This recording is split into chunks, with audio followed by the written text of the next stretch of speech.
For most of you, this gentleman over here is Captain Spaulding, the patriarch of the Firefly family in Rob Zombie, The House of a Thousand Corpses, The Devil's Reject, but also The Haunted World of El Superbeasto, for those of you who have seen that movie. Yep. But for a lot of movie buffs, he's also one of the main figure of a lot of Roger Corman's production, and also one of the best friend of Jack Hill, the great director Jack Hill, closely associated with the blaxploitation movement, but also one of the great directors of one of the best whip movies of all time, Woman in Prison. And he was also the warden, the pimp, the hunter, the wife beater of the great Pam Grier. Yeah. Yep. That must have been a pleasure, just hunting that woman over and over again for 20 years. It wasn't work, I'll tell you that. For 40 years, the gentleman here was everywhere in a lot of television shows, horror production. He was he gave his voice to a lot of movies, a lot of television. But for me, the discovery of your work was in the Jack Hill movie Spider Baby, or The Maddest Story Ever Told, and you scared the crap out of me that way. I was just a big kid. Come on. You was a big kid with a sexual addiction. Okay. you would hunt a woman down, and you were creeping inside the house. But to me, the movie was always, and you're going to be able to tell me that, it was some kind of a prequel. It looked like a prequel to the Rob Zombie movies, as if you would grow to be that character you became in those movies. Yeah, and Spider Baby was the first film to deal with crazy families living out in the country, killing and eating people. 11 years before Rocky Horror, 13 years before Chainsaw Massacre, on and on and on. We were the first. If you don't know anything about the story, this family has an affliction called the Mary syndrome. And it's a situation where as they grow older, they start to regress mentally and physically, to the point where when they become middle-aged, they're actually animals.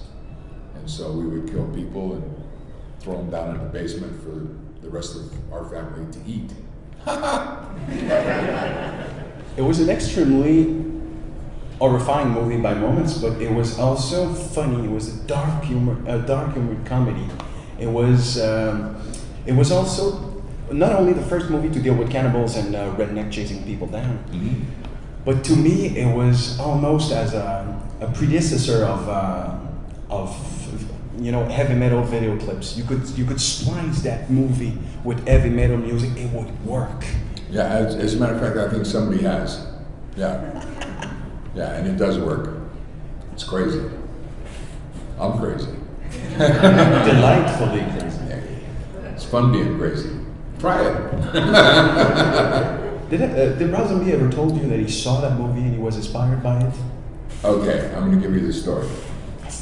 Everybody says, how did you get in House of a Thousand Corpses? And I said, well, I was told to go to this building and sign a letter of non-disclosure, and they would give me a script, and I was supposed to take it home and read it, and if I liked it, the part was mine.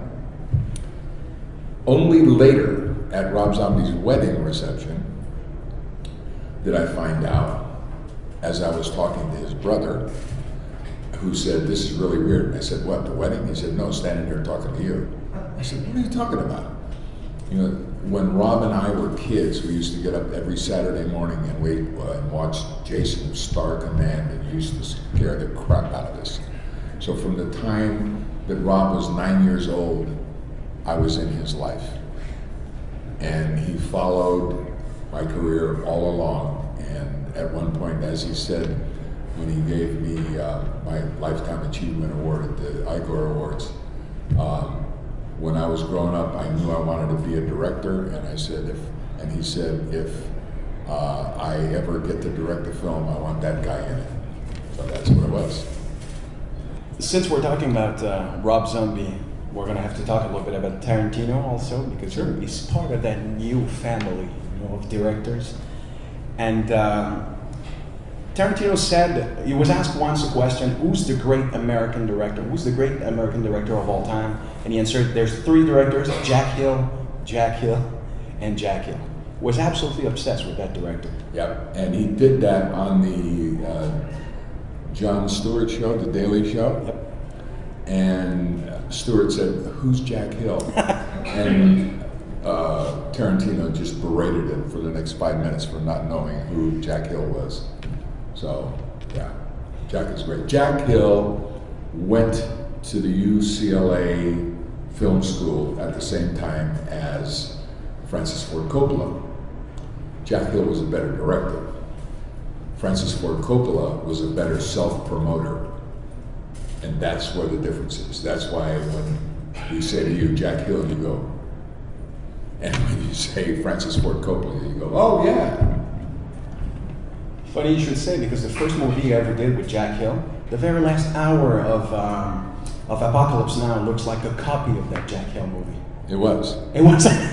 It was? It was. Okay, now we know. Yeah, and Francis wouldn't admit to it, but his wife did. Because he was looking for a finale, he was looking for the end of the 3rd act, and he remembered the film that I did with Jack at UCLA, and he said, that's it, that's how we're going to end the film. So it's been said that Jack Hill was a little bit like Tarantino before Tarantino was even Tarantino. But of course, as a cinephile and a movie buff as he was, he knew about you. He saw you in all of those great blaxploitation movies. Of course, Foxy Brown and Coffee, in which you play really dangerous and scary gangsters and pimp. And Tarantino had the great idea to cast you as the judge in Jackie Brown as an homage to the character you were playing in those movies. Yeah. One day I got a telephone call from Tarantino. I don't know how he got my home phone number, but I guess when you're Tarantino, it's like you're in the CIA or something. Give me Sid Haig's phone number. Okay, here it is. You know. So he called and he said, okay, I get it. You don't want to play any more stupid heavies, blah, blah, blah. I have written this part for you and you will play it, and there's no question about it. That's it. So I said, okay, boss. And there you go. I have some questions about the chemistry you and Pam Grier had on screen. Some of those scenes were pretty rough, and you are a pretty imposing man. So how would that play? How was Pam Grier with you? Did you become friends? We became great. Well, you know, when you spend a day groping one another, you kind of become friends. Okay? I mean, that's just the way it is. And my introduction to Pam and her introduction to me was in a film called The Big Dollhouse. Women's prison picture. Surprise. That was magic. For me, doing films in the Philippines, it was like every guy's dream. It was always 9 naked women and me. Somebody had to do it. Okay. Yeah. We became good friends. She's like my little sister now. Yeah. Are you still friends with Jack Hill? Oh yeah, we talk to one another all the time. Is there any chance that he might come back to directing with you in a part? Jack is now writing romantic comedies. No. Yes. The guy that invented the blaxploitation genre and the woman in prison genre is writing romantic comedies. You gotta move on. What is the favorite director you ever worked with? I've always been curious about that. It seemed to me that Jack Hill might be the answer, but you never know. Jack Hill kept me alive through the late 70s and 80s. Let's face it. Early 70s. So yeah, he's a favorite from that standpoint.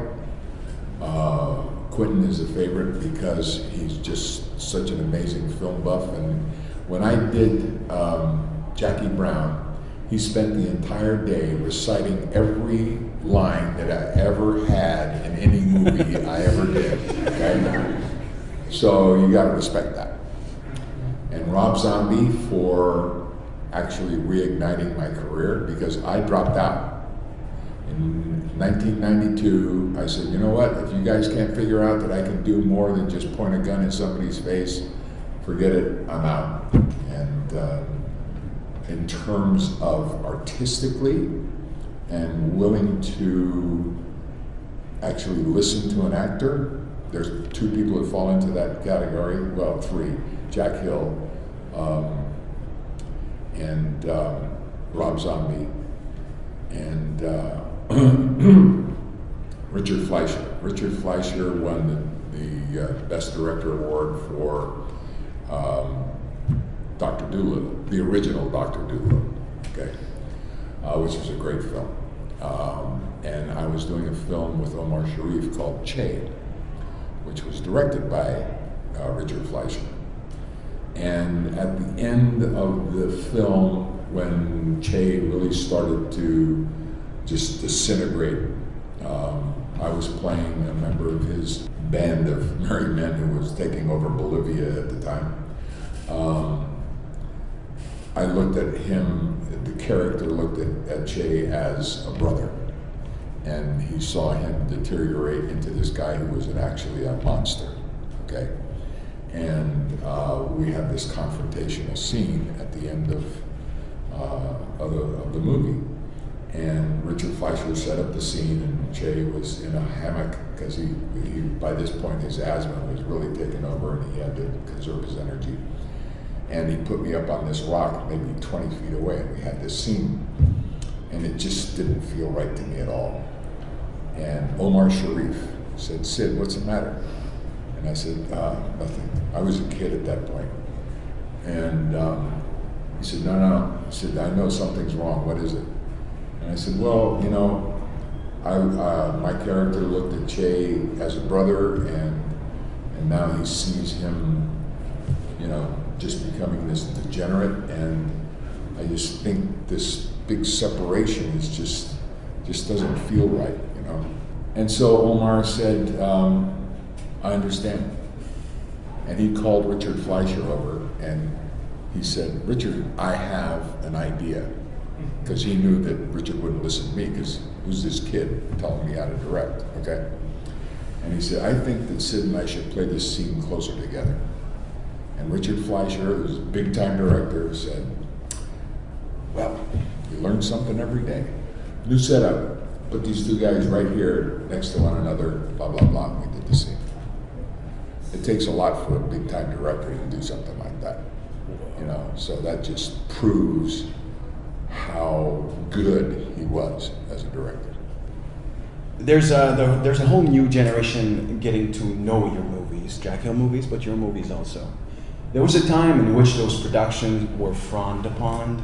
Nobody respected the blaxploitation genre, the whip genre, but now there's a whole new generation just getting familiar with that stuff, taking that stuff seriously, seeing that it has some social relevance. Even the woman in prison, I'm laughing, but the woman in prison movie is a really important genre. Sometimes it even flirts with feminist themes. It's really important. Oh yeah, and when we were doing those, I could see it. I could see how women would be attracted to that, and I could also see, of course, how men would be attracted to that. I mean, you know, naked women in showers. How difficult is that to get excited about? Okay? Beautiful naked women in showers.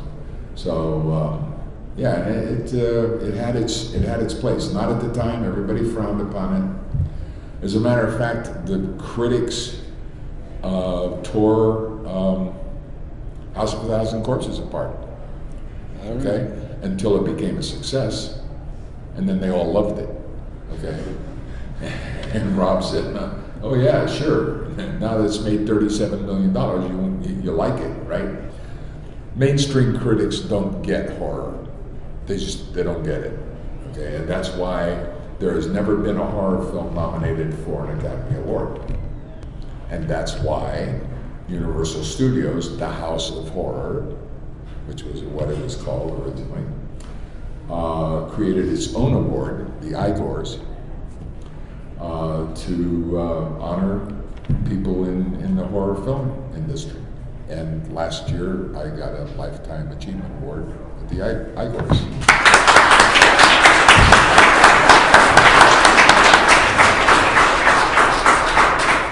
My pleasure, believe me.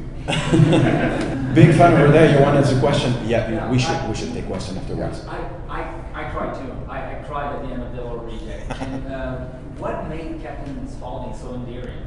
That you connect to that man that is a monster, but he's less of a monster than the rest of them. Yeah. You connect with Captain Spaulding because he's honest. Okay? He doesn't take any shit from anybody. And when something goes down, I mean, in House of a Thousand Corpses, these two guys come into my store to hold me up. They put a point gun in my face, okay? Is it not my responsibility to defend myself? Of course. Bang, bang, you're dead. Ha! Surprise. We're dealing not with characters, but it's my job as an actor to create a human being for you to look at, okay? And human beings have got so many facets to them, okay? I'm sure that Al Capone could tell a great joke and crack all of you up as he's killing 20 people against the wall over here. Because within each and every one of us in this room and the whole world, we have every human characteristic that there is. It's the actor's job to find that characteristic in themselves and bring it out for a little while. Okay? Yeah. Because if I was really like Spaulding, I'd be in jail all the time. So, you know, that's just doing my job. What do you do to prepare for a role? Not much. I told you before, I'm crazy, you know? I just open myself up, see where I have to go, and I go there. Spider Baby was difficult because I had no point of reference. So I actually went to the zoo and hung out around the primate cages for a while and got that kind of primate behavior down. And then I would go to the park and watch children that play because I was becoming more and more childlike as the character. And that was it. I point, every one of you should see Spider Baby if you have the chance. This is an amazing film. I don't know how, I don't know why. It's wonderful. I don't get it. I don't get it either. We made this film in 1964, before most of you were born or even thought about, okay? And some of you, your parents weren't even born yet. And every 5 years, we get a whole new audience. It just keeps going and going and going and going. It's like, I don't know, perpetual motion machine. An evil question. Everything you ever did is going to get burned down by a raving mob. You can keep one scene of your whole career. Just one scene, not a movie. A particular scene in which you say, everything I am is in this scene. I given everything right there. What would it be? I think the scene with Omar Sharif in Che. In Che? Yeah. Oh, Johan is such a fan. He has a last question. You talk about filming in the Philippines often. How do you have interesting stories? And how was it to actually film overseas and lower budget films? Okay. It was extremely primitive. Okay. And we spent a lot of time in the jungle. And we had been working in the Philippines for about 4 years before somebody actually came up and invented a chemical toilet. Until then, it was that bush over there. Okay? Oh. And the girls would come in and go, excuse me, where's the restroom? I have to go to the, it's that bush right over there. And I go, ooh. I said, okay, here's the deal. You're in the jungle, okay? You are so insignificant here, you have no idea.